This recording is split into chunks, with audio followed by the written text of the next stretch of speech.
Alrighty guys, we're back for some Gruul Domain, and this is a Dominaria United Standard Brew. We're going to go over the deck, then hop right into some ranked, but first things first, for anyone who may not know, I'm Red Cat and I play aggro decks and any decks with red in them as well, so I hope that sounds fun to you. Also, we do got that Discord link down in the description if you're interested in joining that up. Okay, what do we got in the build here? Well, we got 4 Hammerhands. It is a very powerful aura, isn't it? When it enters the battlefield, target creature can't block this turn. That's going to do a whole lot. But then also, enchanted creature gets +1/+1 and has haste. Nice. 4 Kumano faces Kakkazan. Naturally, very powerful card. And the second chapter on this saga, of course, is going to work with some of our creatures later on, which we'll go over in just a second. We got 4 Gaea's Might. This is a 1 mana instant speed with Domain. Target creature gets +1/+1 until end of turn for each basic land type among lands you control. So this is easily going to be +3/+3, and in this build, it's not going to be unheard of to have +4/+4 or even +5/+5 with this card. So pretty sweet. It's going to be able to do a lot, and it's going to push through that extra damage. We got a ton of creatures in here with trample too, so that'll be really nice with all the chump blockers floating about off of like Wedding Announcement and stuff. So in our 2-drop spot, we got 4 Radha's Firebrands. Naturally, very powerful creature, 2 mana, 3/1. When it attacks, target creature defending player controls with power less than Radha's Firebrand's power can't block this turn. So this paired with Hammerhand happens to be very powerful, and the opponents are going to have a rough time actually blocking our creatures.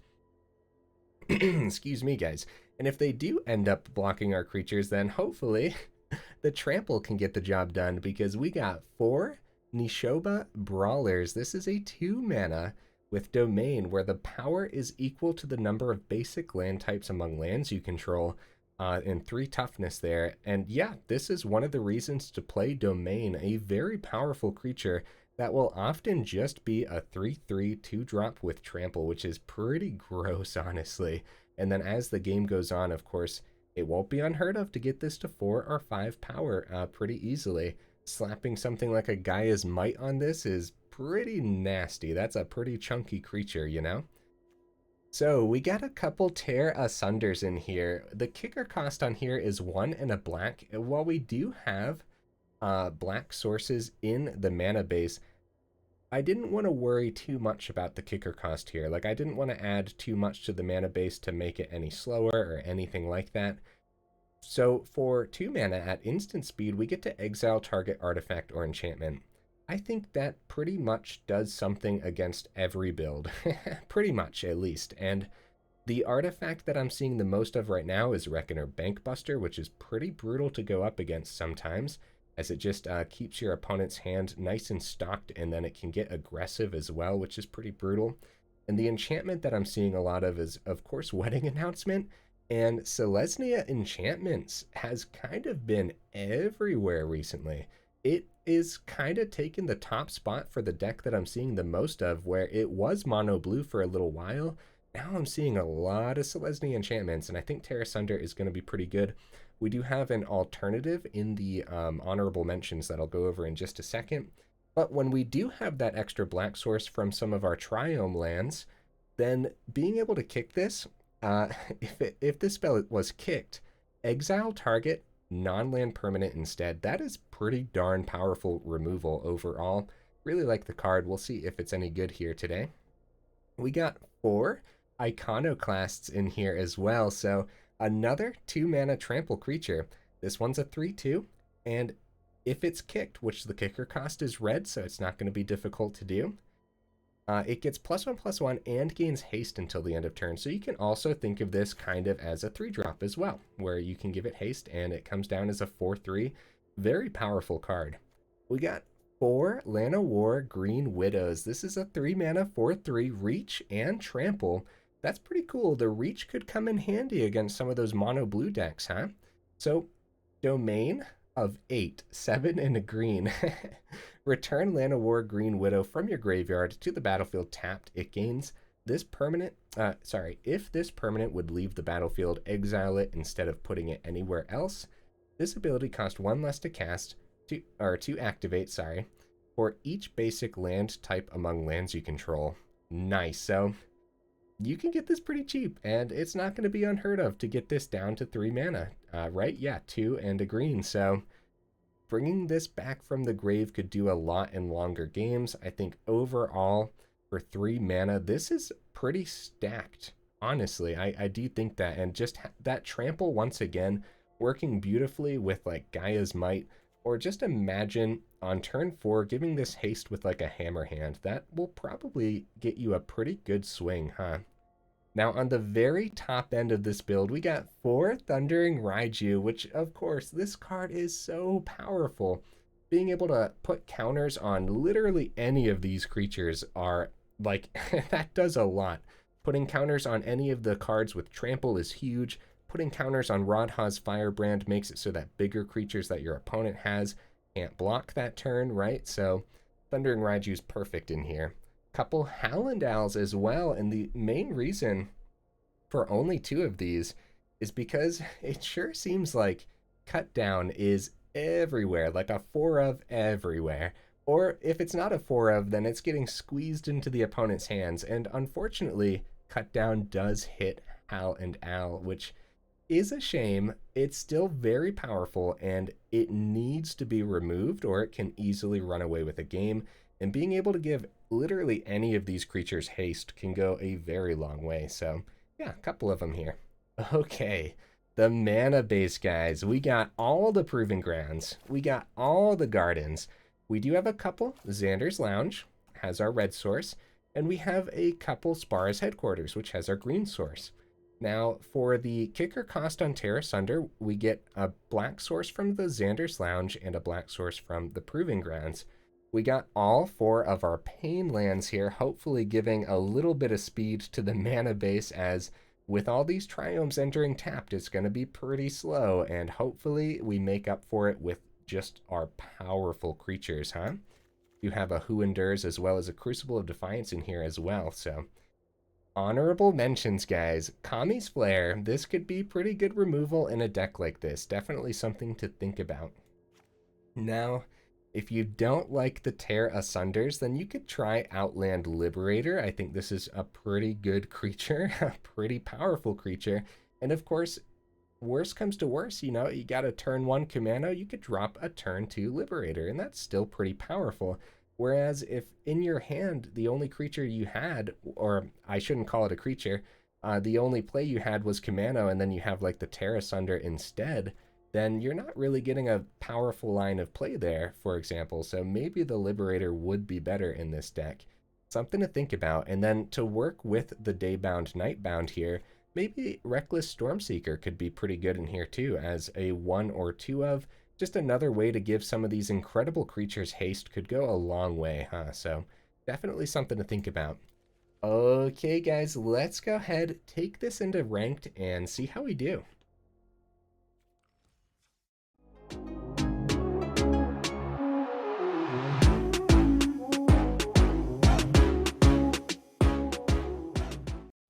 All right into the first match, guys. Let's go. I'm pretty excited to play this one. Overall, I don't think the mana is going to hold us back too much. Both Tear Asunders. It's not the greatest starting hand, but I like the mana here, getting the domain pretty large early on. Oh, that's a good draw, though. The Brawler was a terrific draw. And I don't mind keeping a hand with both Tear Asunders because that's probably just a counterspell, huh? Let's hold off then. Not going to play anything. That sure looks like a make disappear over there, so ooh, pretty bad that the opponent goes first. Having a deck that's passing. Let's attempt the Brawler and get the other Proving Ground down this turn. We'll get ready for that Raiju. Syncopate, yep. And get the Proving Ground down. Yeah, the mana's pretty good. We're drawing really well here too. Seeing the Brawlers and the Raiju, very good draws. Excellent. Okay. Yeah, the opponent going first is definitely a shame. I'd rather them counter the Brawler, I guess? Maybe? Yeah? I guess either one is pretty bad to see go, so... maybe the Firebrand, since the Brawler is a 4-3 with Trample. Oh, nice. Memory Deluge. We get to get stuff on the board this turn and hope that the opponent doesn't just wipe the board, though. Right. The opponent slowed us down enough to the point where we might as well try the Firebrand, and if a Depopulate hits, then it is what it is. Like, if we keep the fire... Oh, nice. No board wipe. 5th mana hits. Tear Asunder not looking great right now, but trust me, guys, there's gonna be plenty of targets, and it's actually been a second since I've been up against blue-white control. So I'm going to go for the Iconoclast here since we have 2 open, and that'll play around a Make Disappear, whereas the Raiju would just slam right into it. We also have the Firebrand ability available. We're running right into a Wandering Emperor here, and I think that's okay. Let's do this. Right into the Wandering Emperor, like I said. Let's see what they end up doing first. This is probably a normal block, and then -2 next turn, maybe? No, probably not. Well, let's see what they end up doing. Yeah, so they might just go for the Samurai instead. We might as well buff this now. 5-3. We must protect the people. It's good hits. Now, do they -2 or do they go for more Samurai? I'd be shocked if it was Samurai because of the Firebrand's ability. Now, they could go Samurai and then remove Firebrand another way. The farewell, guys. Oh, that's brutal. Very, very brutal. Okay, well, we do have the Raiju. I guess we'll swing at Emperor. Xander's Lounge. I think I'm going to play it as a mana. I don't think we need to cycle that necessarily. Let's get that Raiju down. Yeah, the opponent slowed us down enough here at the beginning with the couple counter spells. Getting to 6 mana seems way too easy, huh? Farewell's rough, man. And we could have played around it. We definitely could have. We could have saved Iconoclast back, for example. Maybe their Farewell would have looked pretty bad, and maybe they would have held it back. This one's probably going to be a cycle. Let's cycle it before combat, because we have a ton of creatures we could draw here. A Gaia's Might. Holy cow. Right, well, our domain is 5. I can't imagine. And we have a bunch of damage, but I think we're kind of forced to swing at the Emperor, unfortunately. We can't let it live, and our swing doesn't kill the opponent. They have 4 open over here, too. Seat of the Empire. I think the Gaia's Might is worth saving the Raiju, because what if it's only Seat of the Empire? Ah, man, the swing at the face is looking great, but then, again, it doesn't end the opponent. And so they just -2 the Emperor next turn to get rid of the Raiju. They go for the Devious Cover-Up, guys. What does this want to hit? What is the Tear Asunder trying to target right now? Does it just always have the ability to be played? Right, so unfortunately Raiju is out of there. Exile artifact or enchantment. I guess you can just kind of play this without having a target? Question mark? Maybe? Maybe it's like the kicker cost and it doesn't know that we can't pay the kicker cost? Yeah, unfortunately it does look like they controlled us enough here, guys. So even if we did swing at the face, they had what they needed to get the job done. Tear Asunder can take care of the Emperor. Could also, well, we might as well do this on our turn because there's just an increased odds of them drawing a counterspell if we pass it. So we might have wanted to do the Tear Asunder before the Brawler to keep 2 open, so that way if it was a make disappear. My assumption is the Emperor is... Oh, Hallbreaker Horror! Oh, man. Well, we have the other Tear Asunder, so maybe it hits. I really doubt it, though. Silver Scrutiny on their turn, keeping 2 mana open, bouncing the Brawler back. You know what, guys? We might be able to get this Tear Asunder on this Hallbreaker. 3 mana open now. Gets a swing. Brutal first game, unfortunately. That's a mana. Let's go for this. Tear Asunder. We gotta attempt it. We definitely have to. I really doubt it hits, though. Because literally anything, and they can just bounce it back, right? And then we don't have the 4 mana to just play it right now. I did end up sending the Proving Ground earlier, so... I don't know, maybe if we would have played it, maybe we could have played this again. But at this point, I really doubt it. Celestis, bounce the Brawler, get a 9 swing, and at this point, we might as well let the opponent play it out because they're actually going to be able to play it out. Sometimes these control decks are pretty miserable, and it seems like they're never going to get a win condition on the board, but Hallbreaker is a pretty solid one. And we might as well attempt the Tear Asunder first again. We pretty much know that the Hallbreaker is safe here. Dissipate on this one, huh? That's interesting. So, it's cool because if we would have been able to get the opponent lower throughout the game, like this Iconoclast could have wrapped the game up, because every now and then you'll get the opponent down to like 2, and for the life of you can't get that last little bit of damage through. This isn't an example of one of those games, but it could have happened. Second Wandering Emperor takes out the Iconoclast, or just buffs that. That's true, yeah, first strike, nice. Good plays, opponent.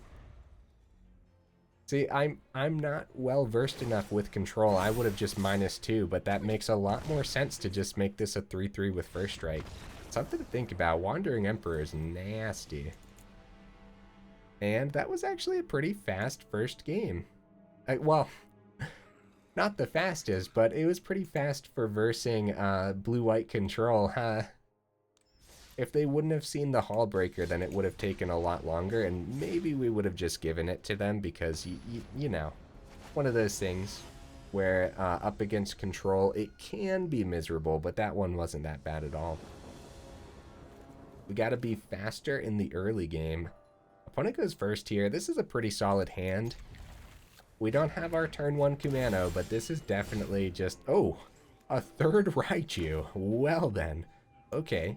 Let's go Proving Ground over the Lounge. That way we have like our green-red nonsense going on right away. Okay, let's get the Kumano down this time and go Lounge, because if we can get that 4th mana off the top, which we have 24 land in here, so it'll be pretty easy to see. Yep, Crucible, nice. Right, they keep open everything, huh? Oh, Grixis, nice, okay. Well, I can only imagine a make disappears on its way. Let's go for the kicked Iconoclast, because that's fine. Oh, it lands. Oh, nice. Well, let's get that swing in, because we can definitely outpace this. Oh, wow, just no play. No removal, nothing. Maybe they kept open like a cut down or something like that. We got Raiju next turn and Kumano coming in. Opponent's going to want to keep this as a blocker. Wedding announcement, okay. And they have this one open, I'm assuming for a cut down. We'll see if the Kumano eats the cut down. Let's get the Crucible down, and just 3 Raijus, 3 turns in a row. Let's get the Raiju to a double block level. Nope, they're gonna chump it. That's fine, we get 2 through here as well, and 2 from the etching. Oh, They're going to go for the double block. See, we got those 2 more Raiju, so it's looking pretty good if that's the case. Oh, okay. Wedding Announcement's going to generate more chump blockers for them, but yeah, they want to get that trample out of here for sure. They go for the double block. Nice. Okay. So this is pretty good because we have those other Raijus in hand. So they're down to 6, and Raiju's probably going to close up this game. Like, the opponent needs to keep, like, removal open. They need to clear this board as well. So, like, there's a lot that needs to happen. So this isn't Grixis. It's Grixis, or what is this 4-color combination? Everything except green. Second Wedding Announcement. Yeah, getting more chump blockers. That could actually do something. So now we probably go Raiju buff Iconoclast for the trample sake. Let's do it. But then again, opponent's getting low enough to where just going onto Etching's pretty good too. Alright, we'll go Etching, so that way they can't block it with Missionary so easily.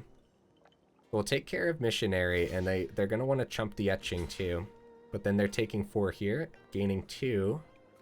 Make sure we take out the Missionary. Life gain is bad news for us. So back up to 1. And let's get the Jetmir's Garden down.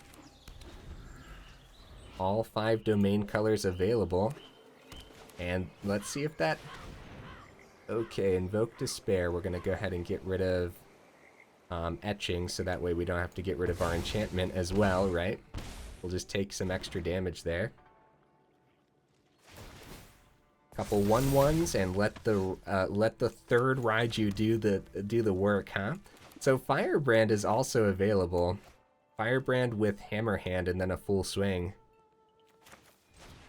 It's Raiju though. Let's be real. Third Raiju. It's pretty lucky, but I do like the fact that we had the option available here. Let me go to it real quick. A great game, one of those matches where I wish it was the first game of the video because it really showcased the deck beautifully. So they had this one open though, that is important. That could have been a cut down, that could have been a Rona's Vortex, that could have been a red removal as well that I can't think of names right now, but either way, if it wasn't some form of removal, we would have had, like, say Raiju was a land instead, or the third Raiju. Firebrand comes down, we drop the Hammerhand on the Firebrand, give it haste, target one of the humans, and then when you swing, you target the other human. Now they only have 1 blocker available, and we had the trample on the Iconoclast as well, either way too, so pretty sweet. And if that was removal, then they could have easily just hit the Firebrand, so luckily we had the third Raiju, which is pretty nasty. 3 Raijus in a row is probably going to close out a game. Very often, unless like the opponent has some crazy life gain or just removal every single turn no matter what. In that particular instance, we were safe to get some greedy swings in where they could easily trade into those Raijus because we knew we had 3 of them, so pretty cool. Right. Risky hand. Not bad. Probably too risky though. Like, having a turn 1's great, but without a guaranteed other land, oh man, I guess we got a mulligan. Yeah, we probably should. Oh my goodness. Okay, well, I guess we'll keep this. Let's send, call me crazy, but let's send, see, we have the Black Source on the Xander's Lounge as well. Send the Proving Grounds. Okay. Maybe it was Jetmir's Garden. No, that was our only white source, right? So this way we can have a domain of 5 on the board. We could have sent... No, yeah, I think that was the best bet for us. And we'll go Jetmir's Garden into Forest, get that Brawler down on turn 2. Or we could go Xander's Lounge or Garden, right? Either one has a red source. And then on turn 2, we play Kumano and get the other... Yeah, that's probably better. Maybe. I don't know. We have an option. We can either go Kumano on turn 2 or the Brawler, and then whichever one we decide is the order of our land that hits the board as well. Opponent is in fact here, so that's good news. Green Widow, what that tells me is we'll actually go for the turn 2 Kumano, because then we can have that turn 3 Green Widow and give a counter to it as well. A 5/4 reach with trample, pretty solid. I like it.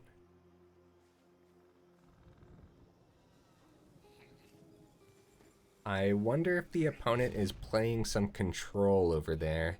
A turn 1 Storm-Carved Coast doesn't tell us much, but it could easily be like an Izzet control deck. We don't see those too often anymore. We definitely see a lot more Grixis. Right, so we're going to go ahead, get the Garden down, and get the Kumano down, and no Spell Pierce. That's good news. Although Spell Pierce hitting the Kumano isn't too bad. It's a lot worse when it ends up hitting... Okay, Tenacious Underdog, no third mana. Oh, that could be big for us, guys. Second Hammerhand is pretty good too, as that can stop things like Shieldred, and if they do get the third, then we know that they have like Graveyard Trespassers available. If they're looking for a third, they must have, I guess, Fable of the Mirrorbreaker in hand, maybe. Yeah, missing a third mana is pretty rough.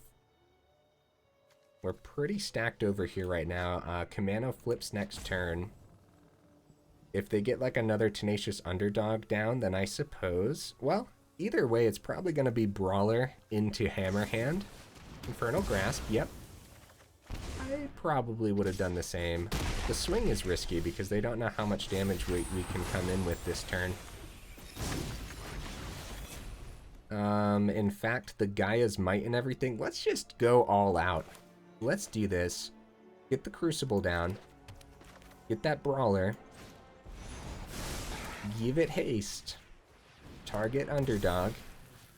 Which, of course, they wouldn't have been able to block with it anyways. And now we have Gaia's Might, and we're going for it.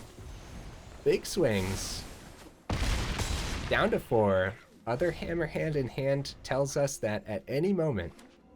well... Green Widow comes back tapped from the grave. There's the Fable. That's what they were looking for. The third mana for the Fable. They gotta keep a blocker, but we have Hammerhands in the build, so we can stop it. And there we go, guys. Unfortunately, the opponent wasn't hitting mana, which does kind of suck. But yeah. Overall, we were pretty stacked. But if they would have hit their third mana in time, they would have had Fable sooner. So it definitely would have been a much tougher battle overall. And if they would have hit that mana sooner, I can only assume they would have found more removal for this chunky Brawler here. So, yeah, that second Hammerhand was definitely going to hit next turn and make Underdog unable to block. And then, yeah. Oh, buddy. A lot of power in the build. I'd say we got lucky that time, though. Because that could have been a much different game. Cool matches, though, so far. I'm relatively satisfied. I think the mana base is pretty good, isn't it? Getting that Domain 5, we've gotten it pretty easily so far. Okay. Okay. So Gaia's Might, not looking too mighty right now with this particular hand, but a ton of Triomes packed into this deck, and overall the hand is pretty good. Got the Forest. That's good news. I think Iconoclast is still worth it on turn 2 here. It doesn't have haste or anything, but like it's a 4/3 with the counter on Kumano, so... Curtains. We don't want Curtains to hit Hammerhand next turn. Oh, Hammerhand's out of here. I really doubt they're going to hit the Gaia's Might when it's only giving +2. Like, Hammerhand's just way too valuable. Ooh, Green Widow off the top. Okay. Let's get this down, and we'll start with the swing, because they might block. I doubt it, because Really? Oh, well, I'm gonna try it then. I gotta try it. Nice. I'll just save the other Gaia's Might. That, I mean, I'll take the Concealing Curtains out. Oh, GG opponent. GG. Maybe they missed a third land too. Uh-oh, guys. Are we just getting lucky right now? Maybe, maybe. They might have missed a third land, and that might have been enough, losing their curtain. They knew we had the Gaia's Might in hand, though. Maybe they thought, like, oh, we'll disrupt their turn 3 play, but then we ended up playing the Gaia's Might anyways. It's just kind of worth hitting Concealing Curtain because they're going to dive into your hand next turn and then have a 3-4 Menace, which is pretty gross. And so, yeah, I think that was definitely worth using the Gaia's Might there. We had the second Gaia's Might too if they tried to like do something fancy with a cut down. I don't know if that would have been worth it, but I guess so. Okay, not seeing Triomes is a little bit stressful for this deck, but we saw last game that we can sustain ourselves at least, so start with the Forest because we don't know exactly what we're going to draw. We could draw Mountain 3 turns in a row, so Forest, huh? Okay. Let's go ahead, get that Brawler down. Pretty weak Brawler right now. But we're starting with the Brawler because I like having Crucible in games where we're uncertain. And a Triome off the top, of course, makes the Brawler much stronger. Gaia's Might could do a lot here. I think the Iconoclast is pretty good too, but that's an easy trade. I'll tell you what. I think it's a swing, and they probably take the 1. But if they block, then we go Gaia's Might. Oh, it's only +1. Yeah, that does it. I got scared there for a second. And then we'll get the Firebrand down. Okay. Is the combat trick on the Gaia's Might worth it when they can eventually blitz this back? I'd say yeah. When we're rocking an aggro deck, them doing 2 damage to themselves can just be huge for us. No removal for their 2/2, so they're going to get a little ramp here, and Brawler's looking pretty weak right now, but this is a good swing. Even with a 1/3 Brawler, any land off the top would be huge. An untapped land off the top would be even better. We got a terrific hand. We're up against Jund, which we know can be very, very powerful. There's their 4th mana, and it could be as simple as just the domain board wipe. There's their 5th mana. Burn down the house. At this point, we need to see that land. Oh, that works too. I mean, a creature that we can actually play that actually is a threat, that also works. Like, that's a pretty good draw. I'd much rather prefer the land to start these Raijus going, but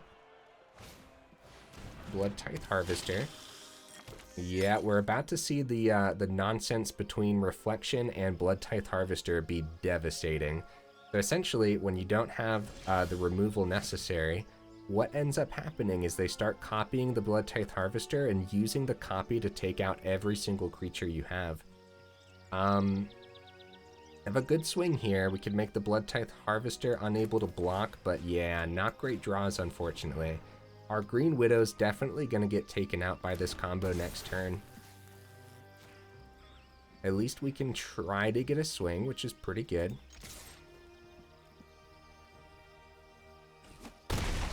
And now Reflection copies Harvester and starts to rip apart our board. Because no matter what creature we get down now, they can do that every single turn. Woo! Trespasser's huge, guys. Reflection can copy Trespasser as well. Yeah, we've been seeing this a lot recently in these Jund builds. They can lock down a board state pretty well, and if you ever get down to that last creature, then the token from the Harvester pops the creature every turn, and so not seeing that land, I guess, set us back far enough, but overall, being able to play Tear Asunder hits Reflection. That's good news. We can stop this nonsense. But other than that, I think we do it on our turn too while it's tapped out.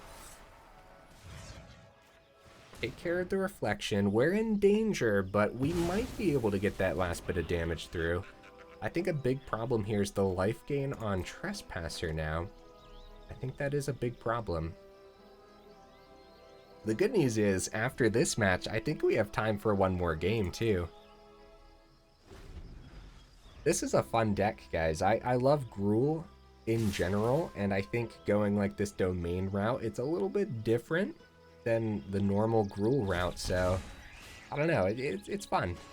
It's fun to go different routes every now and then. Down to 7, and it is gonna come down to the final turns here. Oh, no, it's over. Warchief's brutal too. Reflection copying Warchief. We saw that a couple videos back, right? I hope so. I think so. Not I hope so. I mean, I think we did. I hope I'm thinking right is what I meant to say there. Xander's Lounge is too little, too late. Let's give the Warchief Hammerhand. Let's do it, guys. And Harvester can't block. Drop the good game. We're definitely gonna let them swing in here, guys. Good game. This one's deserving of our favorite emote. Man, I love that emote. Yeah, good game. Jund is very scary, guys. Holy cow. 60% win rate so far with the build over here in ranked, and I would expect that the more games you play, it's gonna land around a 60%. Most of the time when you're doing something like this, you know, the domain lands can be pretty slow. I'd expect it probably around a 55%. I'd be shocked. There's so many powerful cards in here. I'd be shocked if it's less than a 50% win rate deck. It could be, don't get me wrong. The meta is terrifying right now, and there are a lot of strong decks. But I'd be a little bit surprised. We'd have to get unlucky a lot of turns in a row. A lot of matches in a row is what I mean. Actually, seeing the last match, it technically is a lot of turns in a row too. Spara's Headquarters is a great draw. We get that Kumano down here.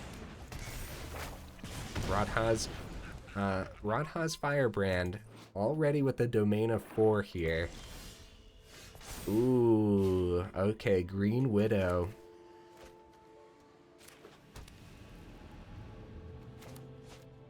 What would I prefer die? I think I'm gonna go Firebrand. Huh, it lands. Okay, nice. No second red source, so we couldn't do Hammerhand. That sucks a little bit. Yeah, no Infernal Grasp last turn. Trespasser. Now that's pretty bad. That's pretty bad. The discard on this is particularly nasty.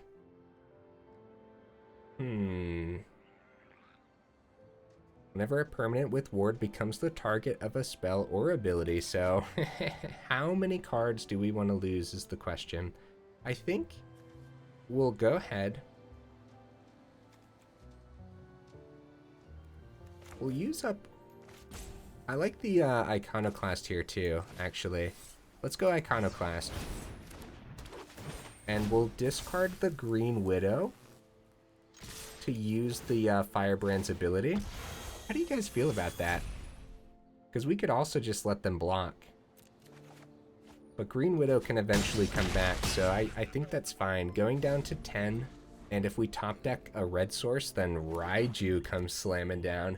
Yeah, the mana base is definitely going to be... Oh, Path of Peril, no! They gobble up our spider. Halana, hi, hello. I think we need some mana again, guys.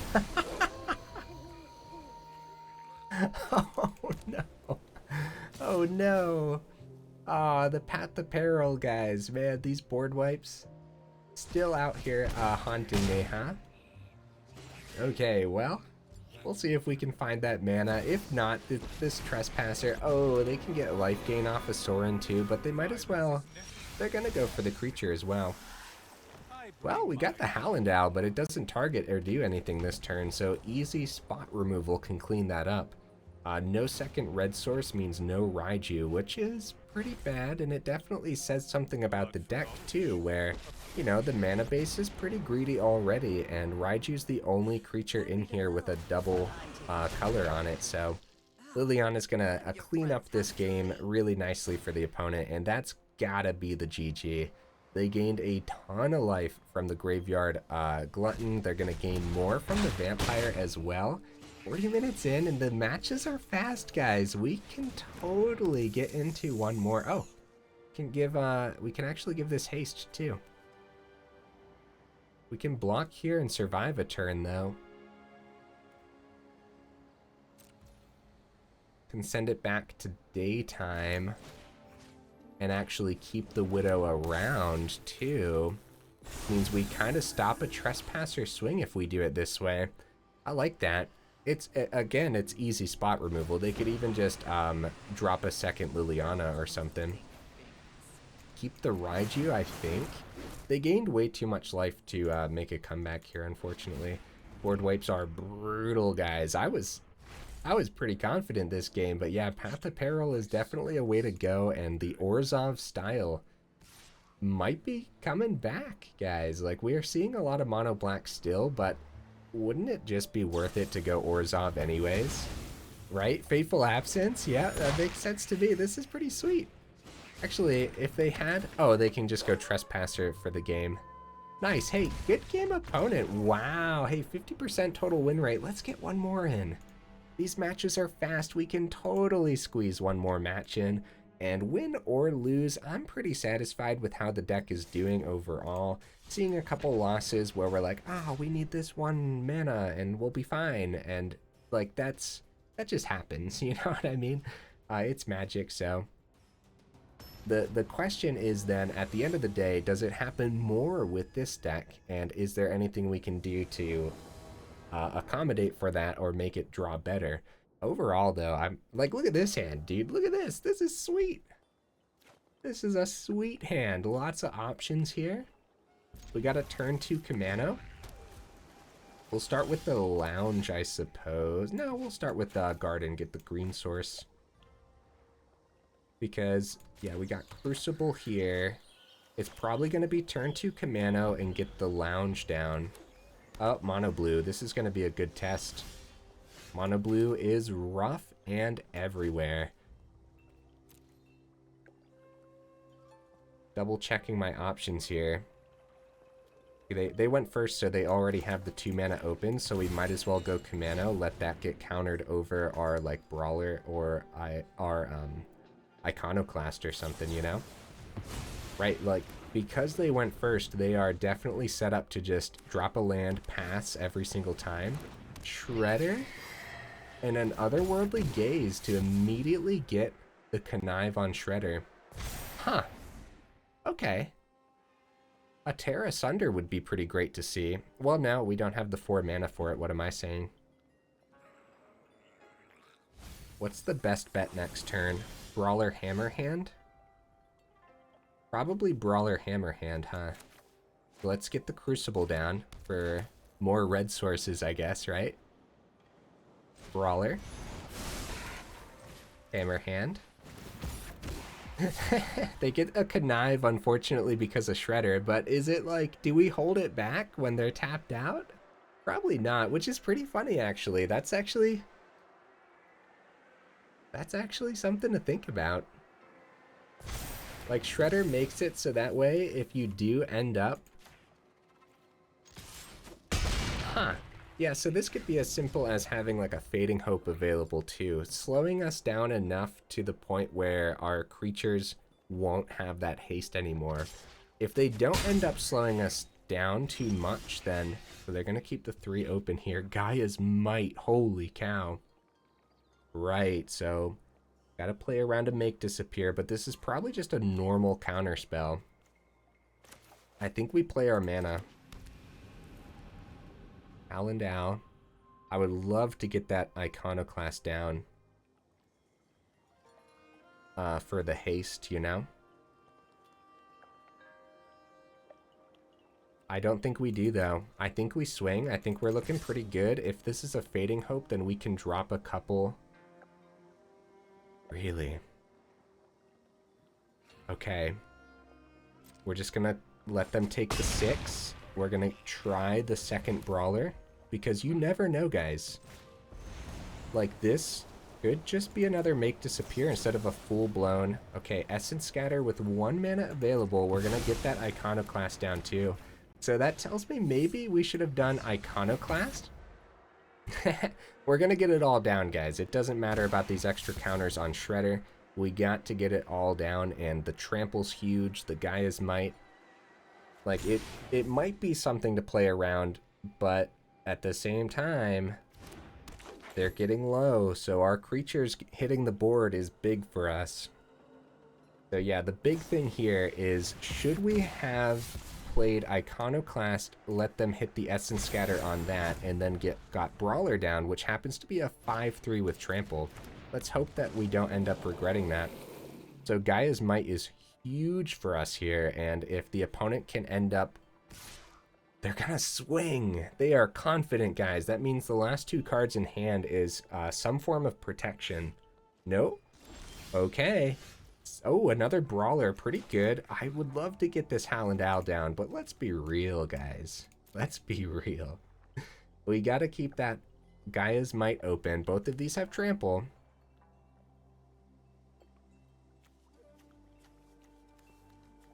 I wonder where they block.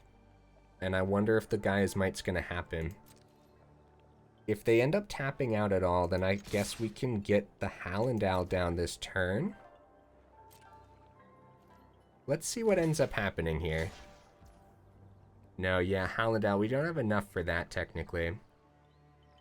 So, I guess we want to take out the Shredder, because this is already 1 damage through. Let's attempt to take out the Shredder. This is an extra 5 damage, though. No, we gotta take care of that. That's too big of a blocker.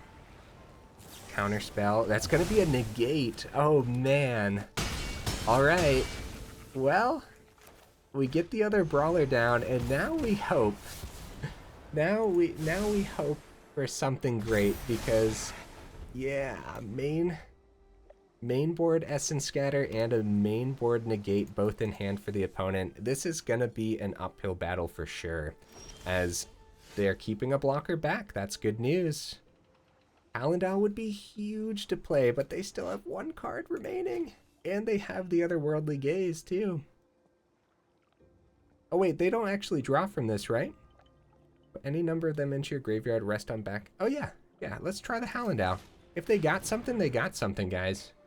But honestly, nice. Okay, this is what I'm talking about. We can totally get this. Slip out the back. That's pretty clever. Make it so that way they don't get the extra 2 this turn. And now at this point, Shredder's growing well beyond. What was that now? Oh, they're Connive. They sent an island. Oh man. I'm on the edge of my seat. This can go either way. At any point, they can draw exactly what they need to close out this game. They send all 3 to the grave. What are they searching for, do you guys suppose? What we gotta do, right now our Brawler's safe, which is a little bit funny, but they gotta save this as a blocker. They gotta do something. They found a Haughty Djinn on top.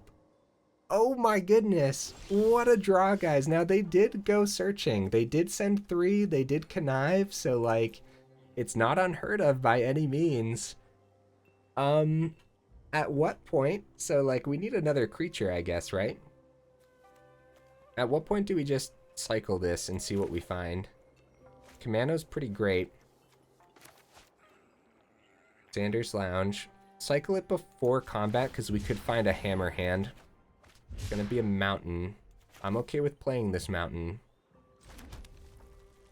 They don't know what's in hand. The Shredder is rough.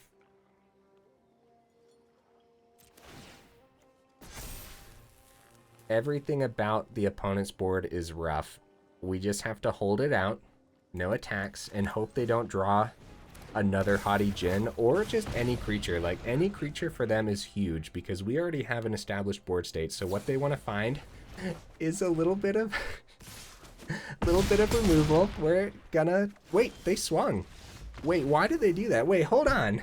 Wait, what? Did they miscount? Wait, did we just what? I'll take it. I'll take the victory. Mono blue is super tough to beat. Wait, was it gonna be death next turn? Is that why? Well, first of all, Brawler, nice. First of all, very nice. But since Hallandale was back in hand, yeah, any creature off the top would have been huge for them, and also any removal, Fading Hope, and I also see some mono blue running the Rona's Vortex as well as splashing black in the mana base for it too, which is pretty good. I like it a lot. I feel like we got a little lucky. There were definitely moments where the opponent got a little lucky too. What was most surprising was the Essence Scatter and the Negate. I feel like usually they choose one or the other, and then they have the Syncopates and the Make Disappears, and also the what's it called? Was it Urtai's Scorn? I think so, as like their main counter spells. So yeah, nice. GG guys. I can't tell if they just that was their way of conceding. They got a big swing and decided that was enough, or if they miscounted. I feel like maybe that was their way of conceding. But there was probably still a lot they could have drawn there too.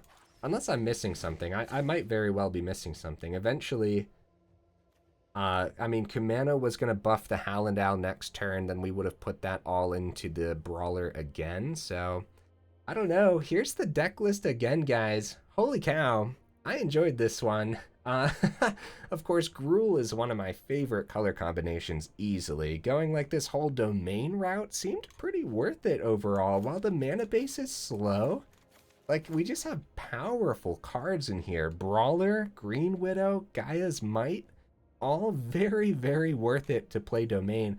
Firebrand also has that domain ability on there too, so just super powerful cards.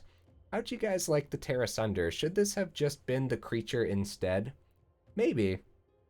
Maybe. I enjoyed the Tear Asunder, and I guess overall we could consider more removal for the deck. Maybe a Kami's Flare could have gone a long way today. Maybe not, though, at the same time. Like, we're all about growing those creatures too big and too powerful for the opponent to deal with, and instead of removing their creatures, we just kind of make it so that way they can't block anymore and get that damage through that way. So I think overall that plan worked, and I think more testing is required for sure. If you guys end up checking out the deck, let me know how it goes. It is definitely heavy on the rares with all these triomes though, so you know, you might want to hold off on crafting it because we don't know how good it's actually going to be.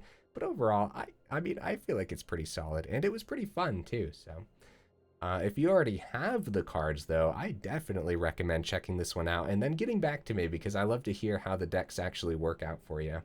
Although ranked is a very scary place right now, man. The decks are tough. Like, how many of those wins did we get a little bit lucky in?